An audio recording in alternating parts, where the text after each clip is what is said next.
បាទជំរាបសួរបងប្អូនរៀបចំឲ្យមកគ្រឿងទៀតបងប្អូនអើយថនតារា08ឡើង025បងប្អូនណាបាទរៀបចំឲ្យបងប្អូនមានចំណាប់អារម្មណ៍បាទអាប់ណាស់បងប្អូនអើយបាទរៀបចំឡើង025រួចរាល់ហើយអញ្ចឹងបងប្អូនបាទមានចំណាប់អារម្មណ៍មានតម្រូវការអាចតាក់ទងបានបាទអាចតាក់ទងបានតម្លៃពិសេសបងប្អូនណាបាទតម្លៃធូរធូរឯងបាទ20ស្ដើងបងប្អូនណា20ស្ដើងឯងបងប្អូនបាទ20000ស្ដើងបងប្អូនចឹងបងប្អូនមានតម្រូវការចង់ទិញដាច់ចង់វាយដូរចង់បងរំលោះអីអាចតាក់ទងបានបាទលេខទូរស័ព្ទ Telegram 010 71 7448 071 518ការ៉េ2បងប្អូនណាបាទនេះបាទរៀងស្អាតមែនតើបងប្អូន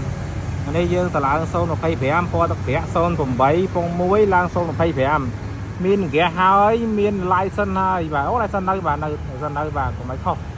បាទអញ្ចឹងបងប្អូនមានតម្រូវការតាក់ទងមកបងប្អូនបាទlicense នេះគឺតាមក្រោយបានទេបាទអញ្ចឹងបងប្អូនមានតម្រូវការលាក់តងមកលេខទូរស័ព្ទខ្ញុំ010 71 7448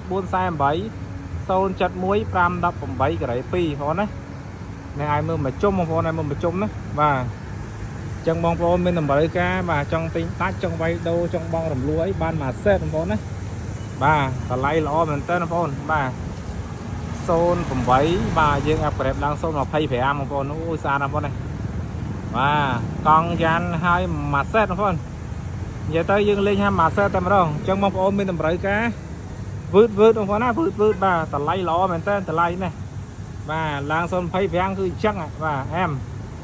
បាទបងប្អូនមានតម្រូវការតាក់ទងមកបាទចង់ឡើងស្រីឡានបងប្អូនក៏បានបាទឡើង021ឡើង025ក៏បានណាបាទឥឡូវខ្ញុំឡើងឡានខ្ញុំឲ្យបងប្អូនបាទណាបាទអែមមែនតើបងប្អូនហើយខ្ញុំបង្ហាញរឿងក្នុងបន្តិច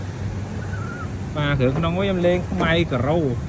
អូតម្លាក់ចោលទេតម្លាក់ចោលបាទនេះខ្មៅការ៉ូមកខ្ញុំលេងបែបខ្មៅការ៉ូបាទហើយធម្មការវាកបោនអញ្ចឹងបងប្អូនមានតម្រូវការអាចតាក់ទងបានបាទតម្លៃមហាពិសេសបងប្អូនបាទណាបាទបងប្អូនបាទបាទនេះបាទកបោនបងលេងកបោនលេងខ្មៅការ៉ូដៃចកោតនេះបាទដៃចកោតមានសិតតែមួយសេតអស់ហើយទៅបាទនេះពលិមចកោតនេះមួយសេត Android ថ្មីចាស់បាទអញ្ចឹងបងប្អូនបាទមានតម្រូវការតាក់ទងមកលេខទូរស័ព្ទ010 71 7448